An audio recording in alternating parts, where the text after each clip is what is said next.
Hello बच्चों, let's read the question. Question कहता है that each of these questions contain two statements, assertion and reason.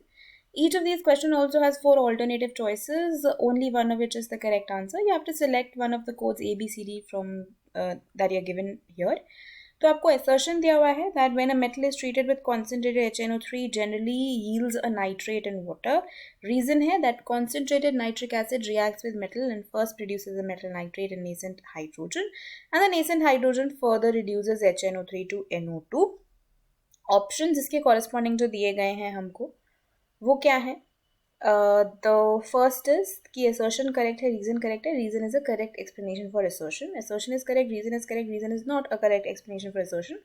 Assertion is correct, reason is incorrect, assertion is incorrect, reason is correct. ये चार options आपको दिए हुए हैं. You have to select the most appropriate one according to the assertion and reason. तो अगर इस question में हम बात करते हैं अबाउट द की कॉन्सेप्ट, तो यहाँ पे हमारा की कॉन्सेप्ट क्या हो जाएगा? We will be discussing the reaction of metal with nitric acid कि ये reaction कैसे होती है और कैसे नाइट्रिक एसिड NO2 में रिड्यूस होता है, राइट? तो देखो क्या होता है, जब आपका मेटल HNO3 यानी नाइट्रिक एसिड के साथ रिएक्ट करता है तो वो सबसे पहले एज प्रोडक्ट्स हमको देता है metal nitrate and nascent hydrogen. और ये जो नेसेंट हाइड्रोजन है, जब ये नेसेंट हाइड्रोजन नाइट्रिक एसिड के साथ फर्दर रिएक्शन दिखाती है तो क्या होता है? HNO3 is reduced to NO2, ठीक है, नाइट्रोजन डाइऑक्साइड में रिड्यूस हो जाता है एंड वाटर मॉलिक्यूल मिल जाता है. तो बेसिकली क्या होता है कि नाइट्रिक एसिड एक बहुत ही स्ट्रॉन्ग ऑक्सीडाइजिंग एजेंट है. तो नेसेंट हाइड्रोजन क्या होता है? नेसेंट हाइड्रोजन ऑक्सीडाइज हो जाती है वाटर में और नाइट्रिक एसिड जो है वो रिड्यूस हो जाता है अपनी ऑक्साइड्स में. So this is due to the oxidising nature of nitric acid. So the first statement, the assertion statement that says that when a metal is treated with conc HNO3 it yields a nitrate and water.